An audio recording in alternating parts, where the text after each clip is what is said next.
అంతకుముందు ఒక అతను మా ఇంటి చుట్టూ అటు ఇటు తిరుగుతూ ఉంటాడు. అనుమానంగా అనిపించేది. ఒకసారి 2 సార్లు అంటే పర్లేదు, దాదాపుగా నెల రోజులు గమనించాను.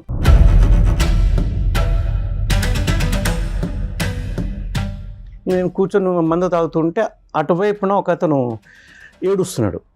ఇదేంట్రప్ప ఎంజాయ్ చేయకుండా ఏడుస్తున్నాడు అని చెప్పి డౌట్ వచ్చి వెళ్ళాను, ఏమైంది కనుక్కుందామని. తీరా చూస్తే మా ఇంటి చుట్టుపక్కల అనుమానంగా తిరుగుతున్నటువంటి ఆ వ్యక్తి ఈ వ్యక్తి.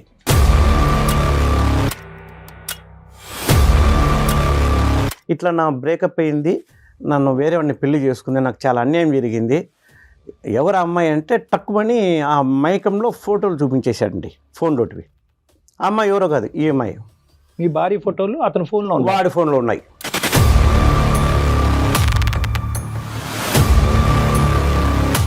అదే పెళ్ళని నెలకే ఎట్లా ప్రెగ్నెంట్ అవుతుందో నాకు ఇప్పటికీ అర్థం కావట్లేదు. నా కూతురు పోలికలు చూసి అసలు అమ్మాయి నా కూతురే కాదనిపిస్తుంది.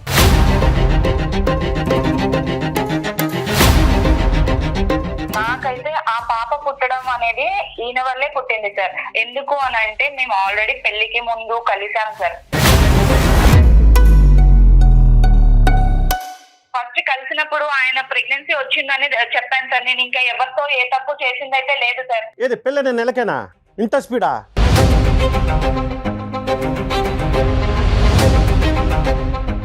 ఇదంతా కాదు సార్. ఇప్పుడు నేను ఎవరితోనూ తప్పు చేయలేదని నేనైతే ప్రూవ్ చేసుకోలేను కదా సార్. ఇప్పుడు తప్పు చేయలేదు అని నేను చెప్తున్నాను కదా సార్. జెనెటిక్ టెస్టింగ్ చేయడం ద్వారా బిడ్డ ఎవరి బిడ్డ అనేది తేలటం చాలా సులువైనటువంటి మార్గం. అది చేయించుకుని ఆ బిడ్డ మీ బిడ్డ అంటే కనుక ట్రాన్స్పరెంట్గా నమ్మకంగా మీ భార్యతో కంటిన్యూ చేయడానికి అవకాశం ఉందా లేదా? కానీ అంతకుముందు ఇన్ని అబద్ధాలు చెప్పేది ఫిజికల్ రిలేషన్షిప్లో ఉండొచ్చు అంటున్నా నేను. సార్ అంటే ఇప్పుడు ఈ డిఎన్ఏ టెస్ట్లు ఈ టెస్ట్లు చేపిస్తేనే నేను అంటే ఏ తప్పు చేయలేదని ఆయన నమ్ముతాడా సార్?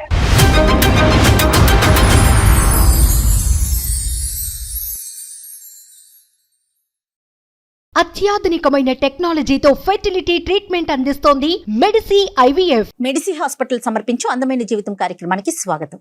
నమస్తే కళ్యాణ్ గారు. నమస్తే జయ గారు. కళ్యాణ్ గారు, ఇప్పుడు మనం డిస్కస్ చేసే విషయం వైఫ్ అండ్ హస్బెండ్ మధ్య సమస్య అండి. సో మన స్టూడియోలోనే ఉన్నారు, మరి ఒకసారి పిలిచేద్దాం. పిలవండి. సత్యనారాయణ గారు వచ్చేసేయండి.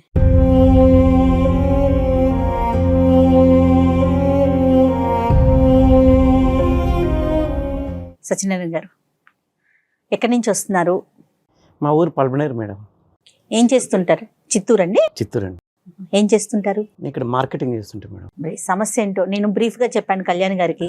అది ఏం లేదు మేడం, ఏ మగవాడికి కూడా రాకూడని కష్టం వచ్చింది. ఎవరికైనా భార్య తన సొంతం అనుకుంటారు. ఇక్కడ సమస్య రివర్స్ అయిపోయింది మేడం. నా భార్యకి ఇంకొక అకౌంట్ ఉంది అనిపిస్తుంది.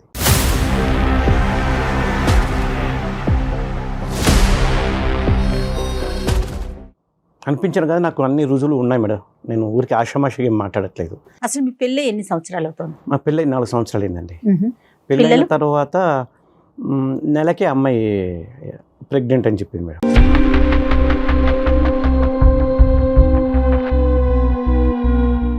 అదే పెళ్ళని నెలకే ఎట్లా ప్రెగ్నెంట్ అవుతుందో నాకు ఇప్పటికీ అర్థం కావట్లేదు మేడం. నా కూతురు పోలికలు చూసి అసలు అమ్మాయి నా కూతురే కాదనిపిస్తుంది. పోలికలు నా పోలికలు లేవు మేడం. ఆ అమ్మాయి పోలికలు లేవు, నా భార్య పోలికలు లేవు. అసలు తను ఏం చేస్తుంటుందండి మీ వైఫ్? తను ఇంట్లోనే ఉంటుందండి. అరేంజ్డ్ మ్యారేజేనా? అరేంజ్డ్ మ్యారేజే. అన్నీ అబద్ధాలే మేడం. మాకు ఇంత వస్తుంది, మీకు ఇంత ఇస్తాం, అదేం చెప్పారు, 3 కోట్లు అన్నారు, అది అన్నారు, ఇది అన్నారు. తీవ్రంగా చూసి వేసుకుని 3 కోట్లు ఇచ్చారు తప్పితే డబ్బుల పరంగా ఒక పైసా కూడా ఏం లేదు మేడం. ఎప్పుడు ఏదో ఒక సమస్య, మళ్ళీ రివర్స్ నా దగ్గర తీసుకుంటారు వాళ్ళు. సో తెలిసిన వాళ్ళ ద్వారానే మంచి సంబంధమే కదా అనుకుని నేను కూడా ఏం పట్టించుకోలేదు. ఎందుకంటే పెద్దలు మాట్లాడుకున్నారు, మీరు మాట్లాడుకోండి. వారం 10 రోజుల క్రితం ఏమైందంటే ఒక అతను మా ఇంటి చుట్టూ అటు ఇటు తిరుగుతూ ఉంటాడు. అనుమానంగా అనిపించేది. ఒకసారి 2 సార్లు అంటే పర్లేదు, దాదాపుగా నెల రోజులు గమనించాను. మా ఇంటి వైపు చూసుకుంటూ పోతుంటాడు, చూసుకుంటూ వస్తుంటాడు. సరే ఏమో లే అనుకున్నాను. అంటే ఒకరోజు ఏమైందంటే నేను మా ఫ్రెండ్ పార్టీకి వెళ్ళాము. మా ఫ్రెండ్ తర్వాత వెళ్ళిపోయాడు. నేను కూర్చొని మందు తాగుతుంటే అటువైపున ఒక అతను ఏడుస్తున్నాడు.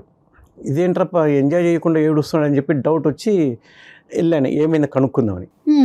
తీరా చూస్తే మా ఇంటి చుట్టుపక్కల అనుమానంగా తిరుగుతున్నటువంటి ఆ వ్యక్తి ఈ వ్యక్తి. మీరు బాగా క్లియర్ గా చూసారండి? నెల రోజులు గమనించాను మేడం. ఇక్కడ కూడా గుచ్చు గుచ్చు చూశాను. ఈడే కదా కన్ఫర్మ్ చేసుకున్నాను.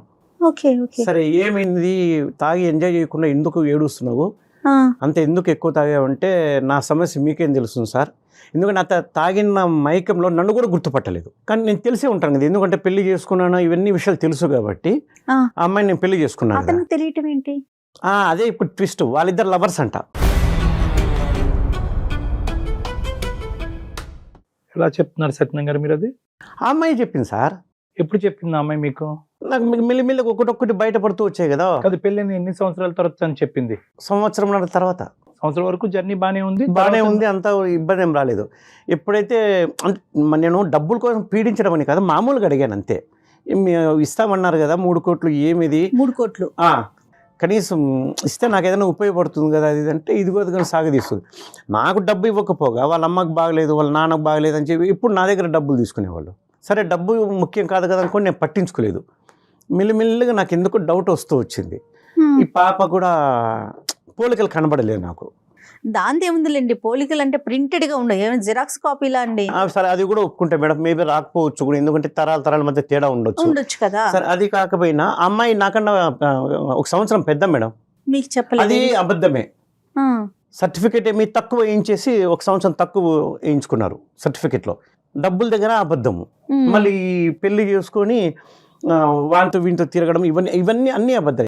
మొదట స్టార్టింగ్ లోనే మీరు ఒక పాయింట్ చెప్పారు, పెళ్ళైనటువంటి నెల రోజులకే నెల తప్పింది, ప్రెగ్నెంట్ అయింది అనేటటువంటి ఒక అంశం చెప్పారు. అక్కడి నుంచి స్టార్ట్ అయింది కదా. అవునండి. పోలికలు లేవు అని అన్నారు. అంటే ఖచ్చితంగా ఇక్కడ ఉండేటటువంటి అంశం ఏంటంటే, నా భార్యకి వేరే మగాడితో పెళ్లికి ముందే ఒక రిలేషన్షిప్ ఉంది కన్ఫర్మ్ అనేప్పటికీ నాకు అప్పటి నుండి డౌట్ వస్తూనే ఉంది. చూద్దానండి, దాని గురించి సైంటిఫిక్ గా చాలా మాట్లాడుకోవచ్చు మనం, అది తర్వాత మాట్లాడదాం. కానీ అక్కడి నుంచి మీ ఆలోచనలో క్వశ్చన్ మార్క్ పడింది అనేది మీరు నాకు చెప్తున్నారు. ఎప్పుడైతే పాప పుట్టిన తర్వాత 9 నెలలు నిండిన తర్వాత, పాప కన్నా తర్వాత పాప పోలికలు కూడా మీ పోలికలకు దగ్గరగా లేదు అనేటటువంటి ఆలోచన మిమ్మల్ని ఇంకా మైండ్ ఇచ్చేసింది. మనస్తత్వం అంతా అక్కడ బయటపడింది సార్. అది నేను అనడము. అంటే వీళ్ళు అన్ని అబద్ధాలు చెప్పారు, ఈ క్రమంలో ఇది కూడా అబద్ధమే కదా.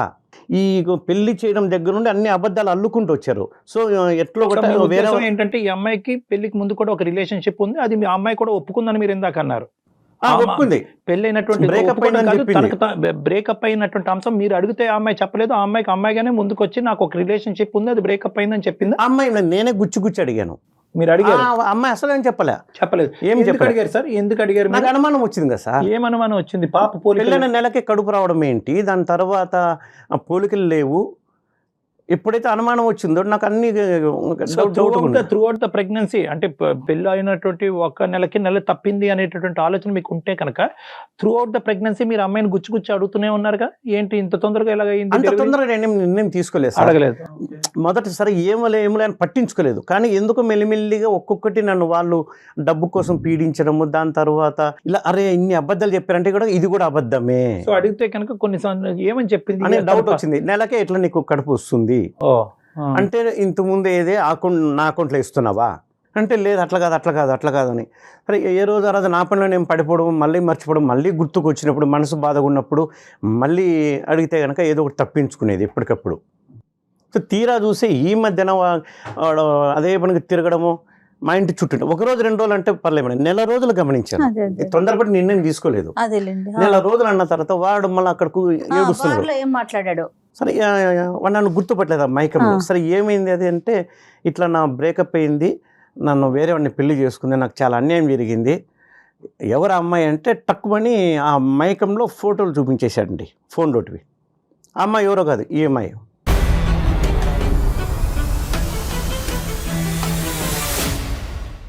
మీ భార్య ఫోటోలు అతని ఫోన్లో, వాడి ఫోన్లో ఉన్నాయి. అంటే ఎలా ఉన్నాయండి? వాడు ఆ అమ్మాయి ఉన్న ఫోటోలు ఉన్నాయి, కేవలం ఆ అమ్మాయి ఒకటే ఉన్నాయి? వాళ్ళు ఇంటిమేట్ ఉన్న ఫోన్ లాంటివి ఏం లేవు, జస్ట్ ఈ అమ్మాయి ఫోటో 2-3 ఫోటోలు ఉన్నాయి. ఏమో నాటకం ఆడుతున్నాడేమో, మనకేం తెలుసు. వాడు తాగటం, ఏడవటం, మీకు ఆ ఫోటో చూపెట్టడం ఇంత స్పాంటేనియస్గా ఎలా జరిగిపోతున్నాయండి? అంటే మీరు ఎవరో వచ్చి పక్కన కూర్చుని ఓదార్చేటప్పటికి ఉన్నాడు సరే, మా ఇంటి చుట్టూ తిరిగాడు కదా. ఆడి తిరగటం నిజమే, కానీ వాడు నిజమే చెప్పాడు అనేది అంటే మీరు చూసారు. ఈఎంఐ నిర్ధారించాలి కదా సార్. నేను సరే ఒక ఆరోపణ వచ్చింది, నేను చెప్పాను, తప్పు చేయనప్పుడు నిరూపించుకోమనండి. మీరు అడిగారండి, ఫోటో కనిపించింది, నీ ఫోటో అతని దగ్గర ఎందుకు ఉందని? లేదు మేడం, ఇప్పుడు నా అనుకున్న మనిషి ఫోటోలు వేరే ఫోన్లో ఉండేప్పటికీ మీకు అర్థం కలగా నాకు జీవితం మీద విరక్తి పుట్టింది మేడం. ఈ అమ్మాయిని ఎంత అడిగినా కూడా ఏవో ఒక దొంగ మాటలు చెప్తుంది, అబద్ధాలు చెప్తుంది, అడిగి కూడా ఉపయోగం లేదు, ఇంకా ఈ అమ్మాయితో కలిసి బతకకూడదని నేను నిర్ణయం తీసేసుకున్నాను మేడం. నా వల్ల కావట్లేదు. ఒకరోజు 2 రోజులు అంటే పర్లేదు మేడం, కానీ ఈ పరిస్థితి ఏంటి మేడం, నా కళ్ళ ముందే తిరుగుతుంది, మళ్ళీ ఏం తెలియనట్టు ఉంటుంది. నా వల్ల కావట్లేదు మేడం. ఎందుకంటే ఒకరోజు 2 రోజులకి జీవితాంతం బతకాలంటే కష్టం మేడం. ఇదేదో ఒకసారి విడాకుల పరంగా అయిపోయింది అనుకోండి. కదండి, ఈ 4 years పాటు మీ ప్రయాణం ఎలా జరిగింది? అంటే మీరు అనుక్షణం ఈ అనుమానం అనేది అవనియండి, లేదంటే ప్రశ్నలు అవనియండి, ఇది అలా కంటిన్యూస్గానే కురిపిస్తూనే ఉన్నారా, లేదంటే మధ్య మధ్యలో మంచి పీరియడ్స్ కూడా ఉన్నాయా పాప పుట్టిన తర్వాత? దగ్గర మంచి సంఘటనలు అంటే ఏం లేవు సార్. అట్లా అని చెప్పేసి మరీ జుట్టు కొట్టుకునేంత ఏం లేదు, కానీ బట్ గొప్పగా అయితే ఏం లేదు. సైలెంట్ గా ఉండిపోయారు. సత్యనా గారు, చాలా ఇంపార్టెంట్ క్వశ్చన్. మీకు ఆవిడ మీద అనుమానం ఉండొచ్చు, వాళ్ళ తల్లిదండ్రులు నానా అబద్ధాలు ఆడి మీకు పెళ్లి చేసి ఉండొచ్చు, కానీ ఆ చంటి బిడ్డ ఏం తప్పు చేయలేదు. ఆ బిడ్డను మీరు యాక్సెప్ట్ చేయగలుగుతున్నారు ఒక తండ్రిగా? సార్ నా వల్ల కాదు నాకు అనిపిస్తుంది కదా. అది 3 years బట్టి ఆ పాపని యాక్సెప్ట్ చేయలేదా? ఎత్తుకుని యాక్సెప్ట్ చేయలేదంటే కనుక ముద్దాడింది ఏం లేదు సార్. అట్లా అట్లా చేరదీయడం, ముద్దు పెట్టుకోవడం అట్లా ఏం చేయలేదు ఆ బిడ్డకు. బాబా, ఒక అనుబంధం లాంటిది అంటూ ఏం లేదు. వెరీ సాడ్ సార్ అది. ఇప్పుడు ఎందుకంటే ఇప్పుడు నా బిడ్డ అనుకోండి, ఆ భావన వేరే ఉంటుంది. సత్యనా గారు, ఆవిడ మీ భార్య గారి పేరేంటి? అరుణ్ అండి. అరుణ గారు. అరుణ గారితో ఎప్పుడన్నా ఫేస్ టు ఫేస్ కూర్చుని, అరుణ నాకు ఇంకా ఇది నడిచే విధంగా లేదు, నా అనుమానాలకి నువ్వు సఫర్ అవుతున్నావు, నీతి నిజాయితీ లేకుండా ఈ సంసారాన్ని నేను కంటిన్యూ చేయలేని, విడాకులు తీసుకుందాం అని అడిగారా? అంత సున్నితంగా మాట్లాడే స్థాయి దాటి వచ్చేసానండి నేను మానసికంగా దాదాపుగా 2 సంవత్సరాలుగా నలుగుతాను, ఎప్పుడెప్పుడు విడిపోదామని. మీ పేరెంట్స్ తో కానీ వాళ్ళ పేరెంట్స్ తో కానీ ఏమైనా పంచాయతీలు జరిగినాయా? వాళ్ళు నిలదీశారా? వాళ్ళ వరకు అంటే నేను ఈ అమ్మాయిని అడిగాను, ఇస్తామన్నారు, ఇట్లా మోసం చేయడం తప్పు కదా, మాట తప్పడం ఎంత తప్పు, సరే కనీసం లేదు విషయంలో నాకు చెప్పాలి కదా. అది కాకపోతే రివర్స్ నా దగ్గర తీసుకుంటున్నారు. డబ్బు పరంగా నేనేం పెద్దగా ఇబ్బంది పడలేదు కాబట్టి వాళ్ళు మీకు ఇవ్వకపోయినా కూడా మానవతా దృక్పథంతో కష్టాల్లో ఉన్నారు, పట్టించుకోలేదు. కానీ ఎప్పుడైతే వీడు నెల రోజులుగా తిరుగుతూ, మెయిన్ అంశం ఇదైతే బాగా సూదులతో గుచ్చినట్టుగా ఉంటుంది. ఈ అంశం లేకపోతే కనుక ఇప్పుడు ఈ ప్రెగ్నెన్సీ కానీ, లేదంటే వీడు పరిచయం అవ్వకపోయి ఈ ఇష్యూ లేకపోతే కనుక, ఈ ఇష్యూ లేకపోతే ఆ 2 ఇష్యూస్కి అయితే కనుక మీరు డైవర్స్ అని అనుండేవారు కాదు కదా. ఏది డబ్బులు 3 కోట్ల విషయం కానీ, లేదంటే వయసు తప్పుగా చెప్పడం అనే అంశం గురించి విడాకులు ఇచ్చుండేవారు. అవి అంత ముఖ్యమే కాదు సార్. కాకపోతే ఎప్పుడైతే ఇది వచ్చిందో ఆ 2 సమస్య కూడా నాకు ఎక్కువ అనిపిస్తుంది. రైట్, అది ఎందుకు అనిపిస్తుంది అంటే కనుక, ఓకే, ఆ విషయాల్లో అబద్ధాలు ఆడిన వాళ్ళు ఖచ్చితంగా ఈ అమ్మాయి యొక్క రిలేషన్షిప్ ప్రైర్ టు మ్యారేజ్ వీళ్ళకి కూడా తెలుసు, అది కూడా నా దగ్గర దాచిపెట్టారనే ఆలోచన బలపడింది మీ మైండ్ లో. ఇంకా నాకు దాచిపెట్టి ఇంకెన్ని జరుగుంటాయో అనేది నాకు ఇంకా, ఎందుకంటే నేను అన్ని చూసుకోలేను, డిటెక్టివ్ లాగా వెతుక్కుంటే ఇవన్నీ నాకు నా జీవితం ఉంది.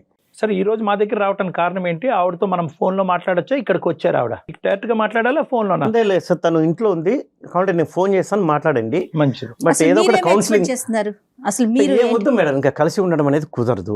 ఈ వేదిక మీద ఇక్కడి వరకు వచ్చినటువంటి వాళ్ళు మీరు 2 ద్వారాలు తెరిస్తే కనుక మాకు సులువుగా ఉంటుంది.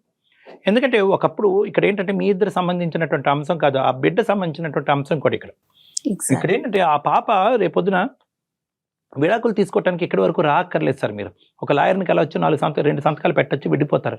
కానీ ఇక్కడ ముఖ్యమైనటువంటి అంశం ఏంటంటే, నా బిడ్డను కాదు అని చెప్పి నా బిడ్డ ఎవరు, నా తండ్రి ఎవరు అనేటటువంటి ప్రశ్నతో ఆ చంటి బిడ్డని ఈరోజు నడి సముద్రంలో వదిలేస్తున్నారు. అది చాలా పెద్ద అంశం. ఈరోజు ఏ నిర్ణయం తీసుకున్నా కూడా కేవలం అరుణ గారి point of view, me point of view కాకుండా ఆ బిడ్డ పాయింట్ ఆఫ్ వ్యూలో కూడా తీసుకోవాలనేటువంటి అవసరం ఉంది. ఈరోజు మీరు ఇక్కడ కూర్చున్న దానికి ప్రధానమైనటువంటి అంశం ఏంటంటే, అరుణ్తో మాట్లాడి అరుణ అతనికి విడాకులు ఇయ్యమ్మా అనే దాని గురించి కాదు. దయచేసి ఆ మాట మార్చుకోండి. మీరు దాని గురించి కాదు, నాకు క్లారిటీ కావాలి. ఎందుకంటే నా భార్య ఒక పెళ్ళైనటువంటి 1 రోజుల్లోనే నెల తప్పింది. ఇది సైంటిఫికలీ పాసిబుల్లా కాదా? నా బిడ్డ కాదా? ఒకప్పుడు నా బిడ్డని తేల్చుకోవాలంటే ఏం చేయాలి అనే ప్రశ్నలతో మా దగ్గర రండి, మేము సమాధానం చెప్తాం. మీ అనుమానం అబద్ధం అవుతే విడాకులు తీసేసుకున్నారు, 6 నెలల తర్వాత ఆ బిడ్డ నా బిడ్డే అని తేలింది అనుకోండి, దట్ ఈస్ యువర్ థాట్. నేనేమంటున్నానంటే, యువర్ డామ్ షూర్. సైంటిఫిక్గా మనం ప్రూవ్ చేసి ఒక జీనోమిక్ టెస్ట్ ఏదో చేసి అది కరెక్ట్ కాదని మనం ప్రూవ్ చేసామనుకోండి, ఆమె మీరు ఎప్పుడు మీరు విడాకులు తీసుకుని విడిపోయిన తర్వాత ఏం చేస్తారు? చంపలేసుకుని, అరే నువ్వు నా కూతురే అని చెప్పి మీ కూతురుని యాక్సెప్ట్ చేస్తారా? మీ కూతురు మీ దగ్గరకు వస్తుందా? లేదంటే నువ్వెవరో అని అడుగుతుందా? నీ భార్య మిమ్మల్ని అనుమానించిన తర్వాత మళ్ళీ వెనక్కి వచ్చి మిమ్మల్ని మీ దగ్గర సార్, ఇప్పుడు నేను ఒక మాట చెప్తాను, నేను ఒక మాట చెప్పేది వినండి సార్. నేను పని చేసే చోట నా మీద ఏదైనా నేరారోపణ వచ్చిందనుకోండి, నేను నిరూపించుకుంటాను, నేను తప్పు చేయలేదు అంటాను, పోరాడతాను. మరి ఎందుకంటే అవకాశం కనుక తనకి ఇవ్వాలి తప్పించుకోవట్లేదు కదా కదా. మనం. కాదు ఆ సత్యన గారు, అవకాశం అది చాలా భిన్నమైనటువంటి సిచ్యువేషన్ గురించి మాట్లాడుతున్నారు. ఇదేంటంటే ఒక సంఘటన ఏదైతే కనుక గతంలో జరిగిపోయినటువంటి అంశాన్ని ఈ రోజు మీ ఎదురుగుంట నిలబడినటువంటి భార్యని ప్రూవ్ చేసుకోమంటున్నారు. ఆ అమ్మాయి ఆల్రెడీ ప్రూవ్ చేసుకుంది. నాకు ఆల్రెడీ ఒక రిలేషన్షిప్ ఉన్నది అన్నది ఆ అమ్మాయి ఏం దాచిపెట్టలేదు. మీరు ఏ వ్యక్తి అయితే కనుక వెళ్ళి కలిసి వచ్చారో ఆ వ్యక్తి యొక్క ఫోటో చూపెట్టారో ఆల్రెడీ మీ భార్య అది ఒప్పుకుంది. సార్ రిలేషన్షిప్ అంటే ఈ రోజుల్లో ఎంత ఎక్స్టెంట్ పోతుందో మీకు తెలియదా సార్? కేవలము ఫిజికల్ ఇంటిమసీ లేకుండానే రిలేషన్షిప్స్ ఉంటాయా? ఈ వాదనంతా అనవసరం. నేను ఒకటే పాయింట్తో మిమ్మల్ని ఆవిడతో ఫోన్ కలపమంటున్నాను. 2 ద్వారాలు ఓపెన్ చేసి ఆవిడ ఒక క్లారిఫికేషన్ ఇచ్చేదానికి అవకాశం ఉంటే కనుక మనం మాట్లాడుకోవటం ఒక సానుకూలమైన వాతావరణంలో మాట్లాడుకోవచ్చు. లేదంటే కనుక మీరు మొదలుపెట్టిన కాడి నుంచి అరుణ నాకు ఎప్పుడు డైవర్స్ ఇస్తామనేది ఆ ఆబ్జెక్టివ్తో మాట్లాడద్దని అంటున్నాను. అసలు సంఘటనలు ఏం జరిగినాయి, ఏ అంశాల వల్ల తను ఇప్పుడు వచ్చి విడమర్చి మీకు చెప్పలేకపోయింది, మీ అనుమానాలు నివృత్తి చేయడానికి ఆవిడ ఒక ప్రయత్నం చేయడానికి సరే ఒక సార్, అవకాశం ఇవ్వండి. మీకోసం కావాలంటే నేను ఫోన్ చేస్తాను, మాట్లాడండి సార్.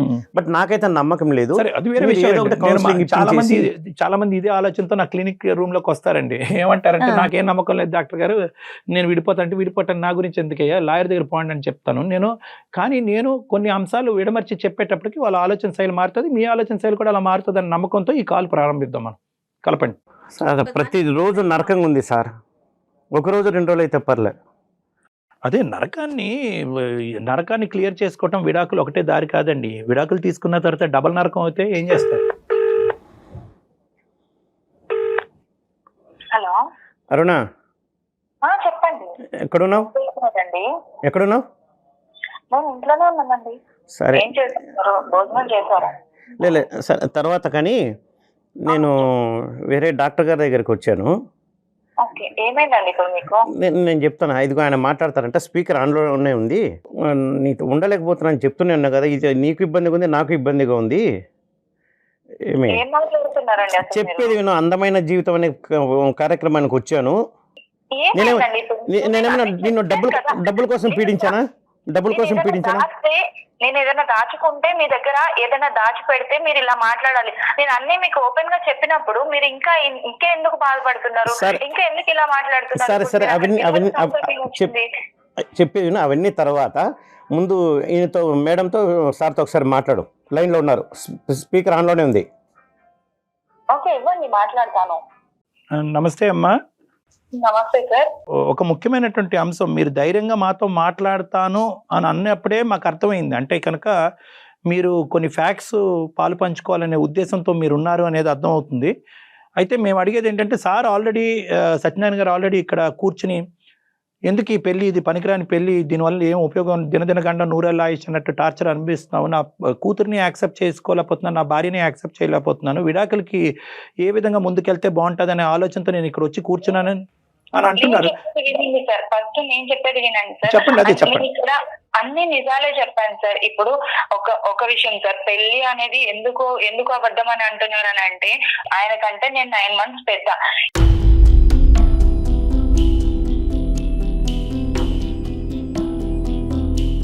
నాకేమైంది అంటే కుజదోషం వల్ల పెళ్లి అవ్వట్లేదు. ఆల్రెడీ 7 matches వచ్చి అవి క్యాన్సిల్ అయిపోయాయి. కాబట్టి ఈ సర్టిఫికేట్ త్రూ నాకున్న 9 months అనేది తక్కువ చేసి చెప్పారు సార్. అది కూడా నేను చెప్పాను సార్. నేను పెళ్లి అయిన తర్వాతే చెప్పాను సార్, కాదు అనట్లేదు. కానీ నేను ఆల్రెడీ ఆయనకి చెప్పాను, ఎందుకంటే కుజదోషం వల్ల నేను ఇలా చేసుకున్నాను సార్. మొదట ఎందుకు చెప్పలేదు సార్?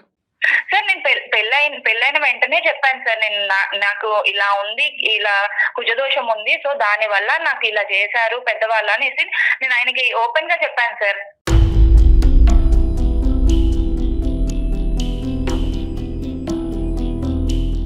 ఓకేనమ్మా, దాని వరకు అర్థమైంది మాకు. ఓకే, కుజదోషం ఉందా లేదా అనేది ఎవరి నమ్మకం వాళ్ళది. కానీ ఇక్కడ ఏంటంటే, దీంతో పాటు చాలా అంశాలు సత్యనారాయణ గారి మైండ్లో ఉన్నాయి కాబట్టి ఈరోజు ప్రతిదీ అబద్ధమే, ఈ పెళ్ళే అబద్ధము, ఈ ప్రేమే అబద్ధం అనే నిర్ణయానికి వచ్చారు. వాస్తవానికి అది చాలా చిన్న ఇష్యూ. ఇంకేంటమ్మా, ఈ 3 కోట్ల అంశం ఒకసారి చెప్పండి. 3 కోట్లు ఇస్తాను అనే వాగ్దానం ఏదో చేశారంట. చెప్తున్నాను సార్, 3 కోట్లు అంటే అక్కడ మా పేరెంట్స్ కి నేను ఒక్కదాన్నే సార్. నేను ఒక్కదాన్నే కాబట్టి ఆస్తి అంతా నా కూతురికే ఇస్తాను అని చెప్పారు. కరెక్టే, కాదని నేను అనట్లేదు సార్. ఇప్పుడు ఏమైంది అని అంటే, మా ఫాదర్ కి హెల్త్ ఇష్యూ వచ్చేసి దాని వల్ల బైపాస్ సర్జరీ చేయించడంతో, అంటే 2 ప్రాపర్టీస్ గా ఉంది సార్. దాని వల్ల ఒక ప్రాపర్టీ అమ్మ అయితే వాళ్ళు హెల్త్ ఇష్యూస్ కోసం క్లియర్ చేసుకున్నారు సార్. ఓకే, అదేలేండి. ఓకే. అంటే ఇంకోటి ఉందా ఇంకొక ప్రాపర్టీ ఉంది.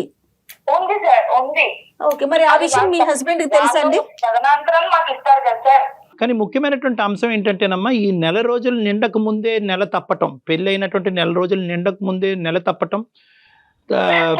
అది కూడా నేను చెప్తాను సార్. దానికి కూడా ఏంటి అని అంటే, ఆల్రెడీ నాకైతే ఆ పాప పుట్టడం అనేది ఈయన వల్లే పుట్టింది సార్.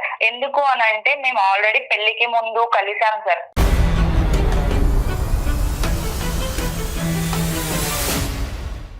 పెళ్లికి ముందు ఎంగేజ్మెంట్ అయిన తర్వాత మేము బయటకు వెళ్ళడం జరిగింది సార్. ఒక హోటల్ కి వెళ్ళడం అనేది జరిగింది. ఆ హోటల్లో మేమిద్దరం కలిసాం. కలిసినప్పుడు అప్పుడు నేనేమనుకున్నాను అని అంటే, నాకు ప్రెగ్నెన్సీ వస్తుంది అని అనుకోలేదు సార్. పెళ్లి అయిన తర్వాత పెళ్లి అయిన 1 month కి నాకు ప్రెగ్నెన్సీ కన్ఫర్మ్ అయ్యింది అని తెలిసింది సార్. సో నేను అదే చెప్పాను సార్ ఆయనకి, ఆయన వల్ల వచ్చిన ప్రెగ్నెన్సీ సార్ ఇది. లేదు సార్ ఇది అబద్ధం. ఎందుకంటే కనుక తను ఖచ్చితంగా చెప్పింది 3 రోజులే కదా అయ్యింది కాబట్టి ఫుల్ సేఫ్ పీరియడ్ అని చెప్పింది సార్. ఫుల్ సేఫ్ పీరియడ్ అని చెప్పింది. ప్రెగ్నెన్సీ ఎట్లా వస్తుంది సార్? మీరిద్దరు కలవటం అయితే కలవడం నిజమే, ఎంగేజ్మెంట్ ఒక్కసారే సార్. ఓకే, ఒకసారి 2 సార్లు అనేది పక్కన పెట్టండి. ఒకసారి కలిపితే కనుక చాలా మంది ఆడవాళ్ళకి ప్రెగ్నెంట్ అవుతారు. అది మీరు డిసైడ్ చేసేది కాదు. కానీ అది కామన్. వినండి, మీరు ఇందాక మాకు ఆ పాయింట్ చెప్పాలి కదా సత్యనారాయణ గారు. ఇందాక ఏంటంటే సార్, ఆ అమ్మాయితో పెళ్లి అయిన తర్వాత కలవటం కాదు, పెళ్లికి ముందే కలిసాను అనే మాట చెప్పాలి కదా మీరు. పీరియడ్ బ్యాడ్ పీరియడ్ అనేది పక్కన పెట్టండి. అది అంత యాక్యురేట్ కాదు. ఇర్రెగ్యులర్ పీరియడ్స్ ఉండేటటువంటి స్త్రీలకి ఖచ్చితంగా అలా చెప్పలేదు. నాకు ఇన్ని సమస్యలు అది గుర్తు రాలేదు సార్. చెప్పమ్మా, నువ్వు చెప్పు. నేను ఆల్రెడీ ఆయనకి ఇదే విషయం చెప్పాను సార్. అక్కడ ఏ డేట్స్ లో అనేది నాకు అంత ఖచ్చితంగా డేట్స్ అయితే చెప్పలేకపోయాను సార్. కాకపోతే 1 month తర్వాత నాకు కన్సీవ్ అయిందని నేను తెలుసుకున్న తర్వాత కూడా నేను ఫస్ట్ చెప్పింది ఆయనకే సార్. అరుణ, ఒక ఆడపిల్లగా ఇది చాలా రిస్కీ అమ్మ. 2 కారణాలు. ఒకటి ఏంటంటే కనుక, వాస్తవానికి నీ పర్టికులర్ ఏదైతే సేఫ్ పీరియడ్ అని మనం అంటాం, ఏ పీరియడ్లో అయితే కనుక సెక్షువల్గా భార్యాభర్తలు కలిసినా కూడా ప్రెగ్నెన్సీ రాకుండా ఉంటుంది, అది చాలా వేరియబుల్గా ఉంటుందమ్మా. ఎస్పెషల్లీ ఇర్రెగ్యులర్ పీరియడ్స్ ఉన్నా కూడా, కొద్ది డేట్స్ అటు ఇటు అయినా కూడా చాలా ప్రాబ్లం అవుతుంది. చాలామంది ఆడపిల్లలు ఆ సేఫ్ పీరియడ్లో కలిసినా కూడా ప్రెగ్నెంట్ అవడానికి చాలా ఛాన్సెస్ ఉంటాయి. ఇది నెంబర్ 1. నెంబర్ 2, నాకు ఇంకో భయం ఏంటంటే కనుక, ఒకప్పుడు ఈ పెళ్లి ముందుకు వెళ్ళకపోయి ఉంటే కనుక ఏం చేసి ఉండేదానివి నువ్వు? ఈరోజు ఒక తల్లిగా ఉండేదానివి కదా, పెళ్లి కానటువంటి ఒక తల్లిగా ఉండిపోయేదానివి కదా. అది కూడా నిజమే సార్. కానీ ఆయనతోనే ఎంగేజ్మెంట్ అయింది, ఆయనే పెళ్లి చేసుకుంటాను కదా అని కూడా నేను ఏం మాట్లాడలేదు సార్. దానికోసమే ఇదంతా ఇంత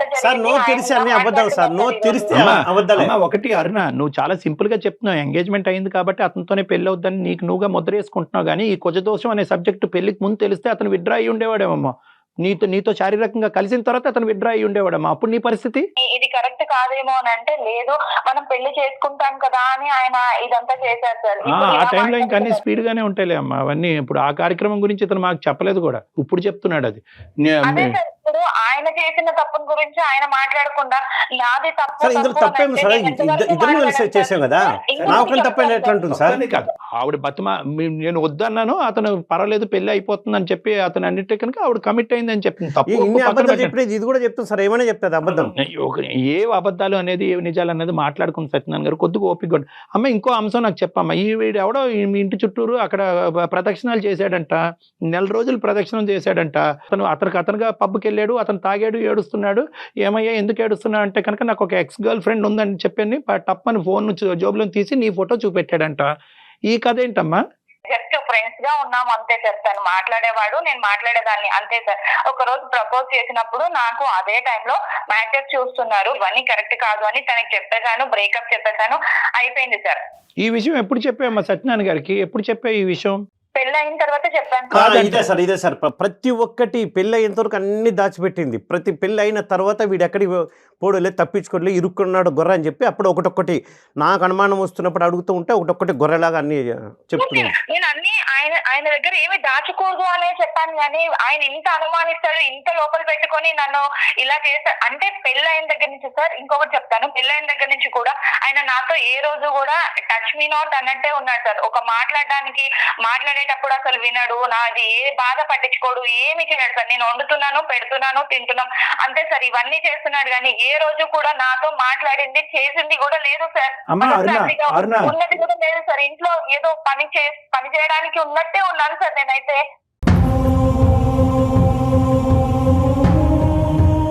పెళ్ళైనటువంటి ఒక నెల రోజుల లోపు ఎప్పుడైతే కనుక నువ్వు నెల తప్పే అనేటటువంటి వార్త అతనికి మొదటగా వినిపించావో ఆ రోజు నుంచే అతని మనసు మారిపోయింది. ఇది రాంగ్ మ్యారేజ్, రాంగ్ ట్రాక్ లోకి వెళ్ళిపోయింది నా జీవితం అనేది అతను ఫిక్స్ అయిపోయాడు. కాబట్టి నువ్వు ఇప్పుడు డిస్క్రైబ్ చేసిన ప్రవర్తన అంతా కూడా దాని పరిణామమే. లేదు సార్, ఆ పాపని కూడా, మాకు ఒక పాప పుట్టింది సార్, ఆ పాపని కూడా ఎత్తుకున్నది లేదు, ఏ రోజు ప్రేమగా పలకరించింది లేదు, మాట్లాడింది లేదు సార్, ఆ పాపతో ఆడుకున్నది కూడా సార్ లేదు. ఎవరైనా ఎట్లా చేస్తారు సార్? ఎవరైనా ప్రేమకు చూసుకోగలరా? ఎందుకు అరే నాకు సంబంధం లేదంటుంటే మళ్ళీ ఊరికే అతని పాప కాదంటున్నాడమ్మా, అతను బల్లగుద్ది వాదిస్తున్నాడు. లేదు సార్, తన వల్ల కలిసినప్పుడు నేను ఎవరితో ఏ తప్పు చేయలేదు సార్. ఆయనతో కలవడం వల్లే నాకు ఈ ప్రెగ్నెన్సీ అనేది వచ్చింది. నేను పెళ్లి తర్వాత నాకు కన్సీవ్ అయింది కాబట్టి నేను ఆయనకి కూడా అదే చెప్పాను సార్. ఫస్ట్ కలిసినప్పుడు ఆయన ప్రెగ్నెన్సీ వచ్చిందని చెప్పాను సార్. నేను ఇంకా ఎవరితో ఏ తప్పు చేసిందైతే లేదు సార్. ఏది పిల్లని నెలకేనా ఇంత స్పీడా? అది సత్యనారాయణ గారు ఇందాక నేను అది క్లారిటీ ఇచ్చాను కదా, ఆ సేఫ్ పీరియడ్ ఏదైతే కనుక మీరు కలిసిందో. అబద్ధం సార్, అన్ని అబద్ధాలు చెప్తుంది. మీరు అబద్ధం అంటే కనుక సైన్స్ తిరగరాయలేవండి.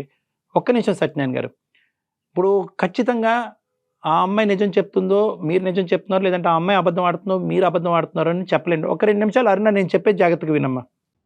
చెప్పండి సార్. ఇప్పుడు పెద్దవాళ్ళు కుజదోషం అనో ఇంకో దోషం అని చెప్పి పెళ్లి చేసినా కూడా ఒక భార్యగా అతనితో పాటు జర్నీ చేయబోతున్నావు కాబట్టి ఒక అబద్ధం ఏ లెవెల్ వరకు వెళ్తుంది అనేటటువంటి ఆలోచన నీ లోపల ఉండాలి. కాబట్టి నువ్వు పెళ్లికి ముందే ఈ అంశం నీ వయసు ఇంత అని ముందే చెప్పుంటే కనుక బాగుండేది. ఓకే, డబ్బులు ఆస్తులు అమ్ముకున్నారు, పెద్దవాళ్ళు చెప్పొద్దు అన్నారు కాబట్టి ఆల్రెడీ 7 మ్యాచెస్ వచ్చింది, అవి పోతున్నాయి కాబట్టి అలా కాదమ్మా, అలా కాదు అమ్మ, పెద్దవాళ్ళు మాట ప్రకారం నేను చెప్పలేకపోయాను సార్. అమ్మా వాళ్ళ మాట ప్రకారం నువ్వు చెప్పలేకపోయావు. మరి పెద్దవాళ్ళు చెప్పారమ్మా పెళ్లికి ముందు శారీరకంగా హోటల్ రూమ్ తీసుకుని కలవమని?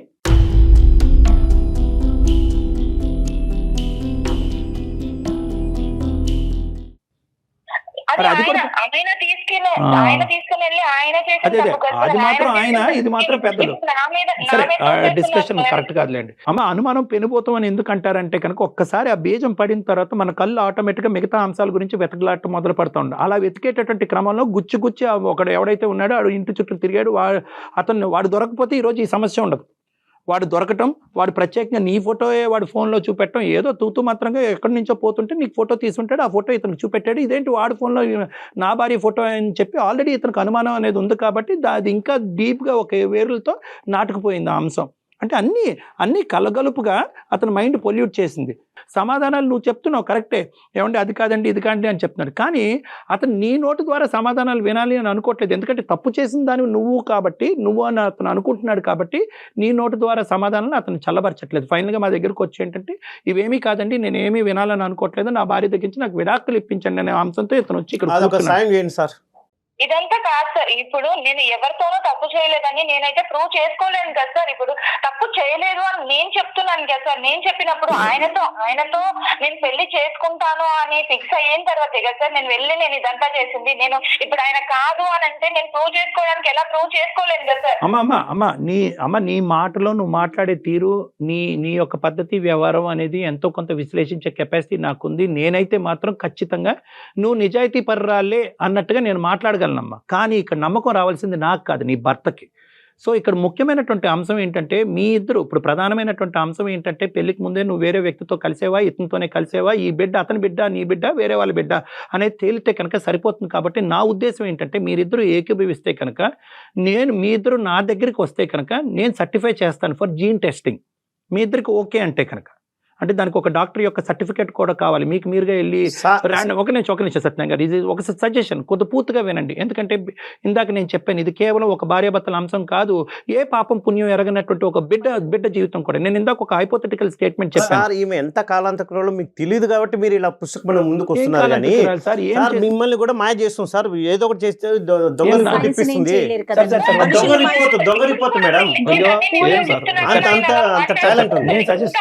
పెట్టుకొని నన్ను ఇన్ని రోజుల నుంచి నేను భరిస్తూ వచ్చాను సార్. అన్నిటికీ మాట్లాడుతున్నట్టు చూడండి సార్. ఇప్పుడు నలుగురిలోను తీసుకొచ్చి నన్ను ఇలా చేస్తున్నట్టు చూడండి సార్. ఎడ్యుకేటెడ్ పర్సన్ సత్యనారాయణ గారు, మీరు అంత అమాయకుల్లా మాట్లాడకండి దయచేసి. మీ అనుమానం మీకు అనుమానం ఉండొచ్చు, కానీ సైన్స్ని, రిపోర్ట్లని, డాక్టర్లని అందరినీ మూకుమ్మడిగా అనుమానం పెట్టి అందరినీ అవమానించేటటువంటి విధంగా మీరు మాట్లాడకండి. కాదు కళ్యాణి గారు, ఇప్పుడు తను మాట్లాడే వర్షన్ వింటూ ఉన్నాం, ఆయన చెప్పేది విన్నాం. ఇప్పుడు ఏంటండి సొల్యూషన్, ఏంటి, ఏం చెప్తారు మీరు? అప్పుడు అవన్నీ కూడా జత కలిసినటువంటి అంశాలే కానీ ప్రధానమైనటువంటి అంశాలు కాదు. ప్రధానంగా కావాల్సింది ఏంటంటే కనుక అతని మైండ్లో ఉన్నటువంటి అనుమానం మనం నివృత్తి చేయాలి అంటే అరుణ నిజాయితీ పర్రాలా కాదా, పెళ్లికి ముందు వేరే వాళ్ళతో తిరిగిందా కలిసిందా అనేటటువంటి అంశాన్ని ఒకటి క్లియర్ చేసుకుంటే అదృష్టం ఏంటంటే కనుక ఈ రోజు ఆ బిడ్డ లేకపోతే కనుక ఆ బిడ్డ ఉంది కాబట్టి టెస్ట్ చేద్దాం అనేటటువంటి అవకాశం ఉంది. ఆ బిడ్డే లేదనుకోండి ఇంతే, మీది విడాకలే. సార్ ఇప్పుడు కరెక్ట్ పాయింట్కి వచ్చారు సార్. ఇప్పుడు వాళ్ళు జాగ్రత్తలు తీసుకుని ఉంటారేమో.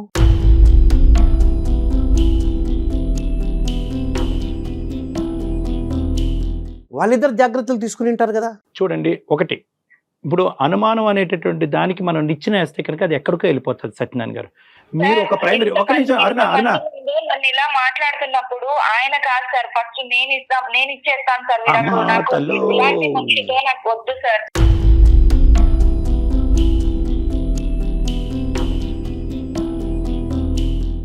ఒకటి, నేను ఇద్దరితో ఒకే అంశం మాట్లాడతాను. సత్యనారాయణ గారు, ఫస్ట్ మీతో మాట్లాడతాను.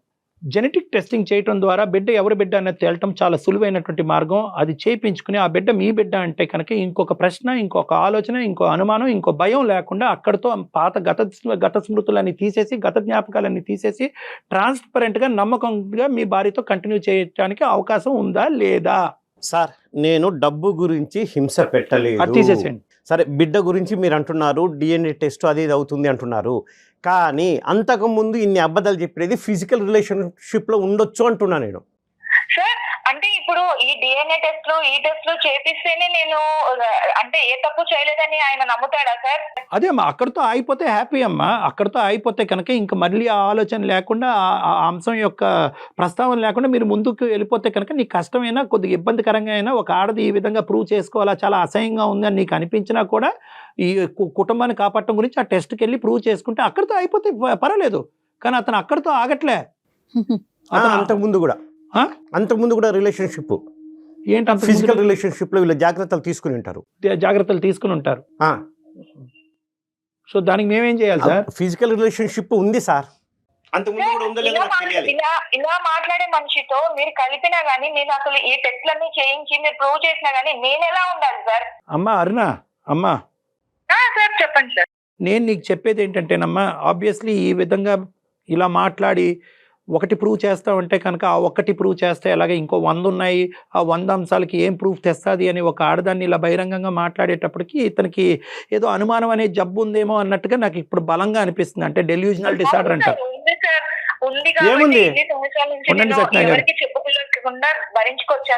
ఇతని ఆలోచన అనేది ఇంకో తప్పుదోవలో వెళ్ళిపోతుంది. కాబట్టి మీరు ఇద్దరు నా దగ్గరికి రండి, మీరిద్దరూ నా కౌన్సిలింగ్కి రండి. ఎందుకంటే మీరిద్దరూ కాదు, ప్రధానంగా అతను కూడా రావాలి, అతనితో పాటు నువ్వు తోడుగా రా. అతనికి కౌన్సిలింగ్ కావాలి, అతనికి ట్రీట్మెంట్ కావాలి. ఈ అనుమానం అనేటటువంటి దానికి వల్ల చాలా మంది జీవితాలు నాశనం చేసుకుంటున్నారు. దానికి కౌన్సిలింగ్ ట్రీట్మెంట్ ఇస్తే కనుక అతను అనుమానం అనే జబ్బు పోతుంది, క్లియర్ అయిపోతుంది. దాన్ని బట్టి మీరిద్దరూ హ్యాపీగా ముందుకెళ్ళగలరేమో ఒకసారి ఆలోచిద్దాం. ఓకే సార్, మీరు ఇంతగా చెప్తున్నారు కాబట్టి ఒకసారి మీ మాట వింటాను. సంతోషం, వస్తాను సార్, కౌన్సిలింగ్ వస్తాము. రైట్ ఒప్పుకున్నందుకు సంతోషం. అమ్మా మీ ఇద్దరు కలిసి రండి అమ్మా, మీరు కూడా రండి, ఓకేనా? Okay madam. రైట్. కానీ అప్పటి వరకు మీ ఇద్దరు ఇంట్లో గొడవలు కానీ అలాంటి ఏం పెట్టుకోకండి, డాక్టర్ గారి దగ్గరికి వెళ్లే వరకు కూడా. Okay madam. రైట్. బాయ్ అమ్మా, ఆల్ ద బెస్ట్ అమ్మా. Aruna, thank you sir. Thank you అండి, థ్యాంక్ యూ, నమస్తే. మా విన్నపాన్ని మన్నించినందుకు థ్యాంక్ యూ.